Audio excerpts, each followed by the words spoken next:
Hey everybody, welcome back to Chasing the God Shot. My name is Bubba. Today we have Anna with us. Anna, thank you for being here today. Thank you so much for having me, Bubba. Cool, awesome. Let's jump right into it. What do you do in the coffee industry?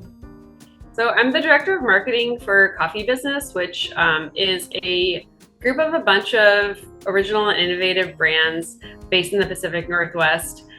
We also have, Water Avenue Coffee, CC Coffee, which is like a coffee and motorcycle shop, Spoken Moto, which is like another coffee and motorcycle shop, and Wonderwood, which is a like art and coffee collaboration with artist Mike Bennett, and we also have the coffee education school. So we're kind of like, even though we've been around, we've had these different brands that some of them have been around for quite some time. We're still sort of like in startup mode as we figure. That's exciting.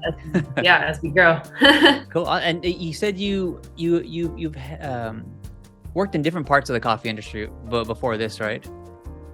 Yeah. I worked at Cup of Excellence, Alliance for Coffee Excellence, for a few years, and then I also worked there again about 10 years ago, and I started a coffee startup in high school. That's pretty cool. Called the Steaming Bowl. I took a business class and learned about the stock market and sold stock to my classmates, and then used that money to make a little cart. That's a pretty fun experience right there. I think, that young. It's pretty cool. Yeah. So what would your personal definition of a God shot be? When I think of something with God, I think of like God as like a superhuman, and so like a God shot would sort of be like a super coffee. And so I think anything that's like a super coffee, like coffee exemplified to being something just out of the regular that makes you really connect to your taste buds and the spirituality of your taste buds. That's a pretty good definition right there. Do you remember your first God shot experience?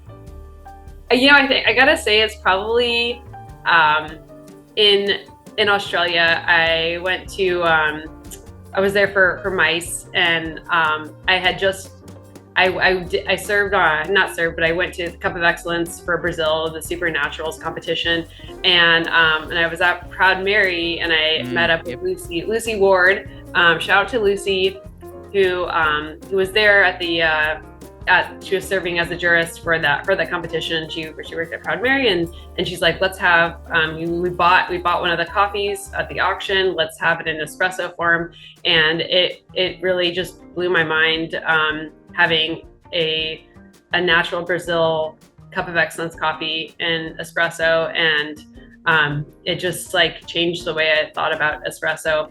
But I think I had an experience just a few months ago when I was in Greece having a Greek coffee. I think that was like a God shot as well. Yeah, completely different experience too, right? Like the level of acidity and the roast level were probably different, right? Compared to those two experiences. Yeah, totally. For me, like when I think of Greek coffee, you don't think of or Greek coffee, Turkish coffee, or Arabic coffee. Like you don't think of it as being super like specialty or amazing, but I think it was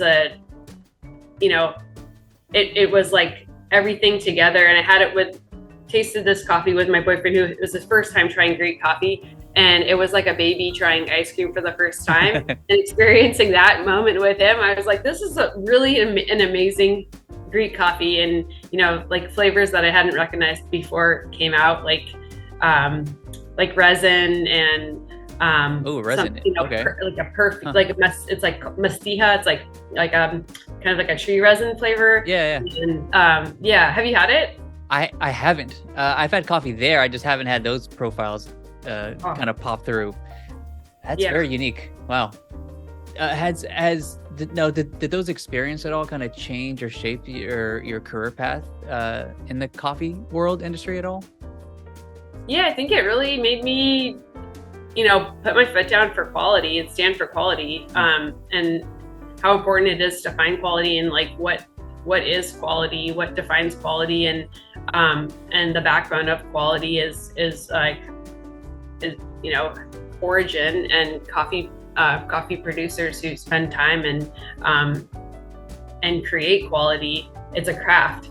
And so I think that really is like brought it back to where it all starts. And I think to just like working at Cup of Excellence and now working for coffee business, quality is like something that is key to driving that consumer experience and to creating a connection. Do you with that kind of in mind, do you have any like roasters or coffee shops that you think do a really good job quality wise, or like any places you think people may be able to find that kind of godshot experience? Oh, well, I mean, okay, if anyone goes to Greece, go to Mocha in Athens, and that's where, and get one of their Greek coffees. It's they serve it on the sand. It's amazing. Ooh, and I cool say vibe. like, if you want a Greek godshot experience, that's the place to do it. And World of Coffee Athens this summer, if anyone's going, I would say that, you know, that would be like, I mean, it's hard to pick a favorite, but I know you're in the Bay Area. I love Linnea Coffee in San Francisco. Oh yeah, they're super good at what they do. Very unique. Brazil. Right. Yeah, and I did the Brazil Cup of Excellence. I was there with him, and he was like the first person I met. And he was like, "Oh, Brazil, like, you know, natural, super naturals." And so I would say, like, going back to that experience, just having that that Brazil espresso shot, Linnea in San Francisco too. Yeah, Besides, they're one of the few places I know that they're doing like an Italian coffee experience, but like an American version of it, which is pretty cool. The profiles are really on, which is really nice. So yeah, Linnea for sure. So if people want to get a hold of you or kind of follow you in your life journey, your work journey, what's the best way for people to kind of get in contact with you or kind of follow you? Yeah, follow your own risk at Banana Wonder. And just if you want to see shots on dogs, cycling, coffee, and plant-based food, and also, you know, all the brands that I work for: Water Ave Coffee, CC Motor Coffee, Wonderwood Springs, Coffee Business Official. Cool, awesome. Well, thanks for you for being here today. Really appreciate it. That's the first Greek godshot we've got on the podcast so far, so that's pretty awesome. And thank you for everybody that's watching. If you have any questions about or you want more information rather on any other stuff that we talked about, it'll be in the description, show notes. And also, if you visit chasingthegodshot.com, it'll point you to a godshot map, and we're kind of mapping everything out from all the conversations that we're having. So if you're ever in any area around the world and you want to find really good coffee, you will be able to kind of find a couple good spots where you're at. So yeah, thanks again, and I hope you have a good rest of your day. Thanks, Bubba. I hope you come to Portland. Oh, I'm going. I'll talk to you later. Bye. Bye.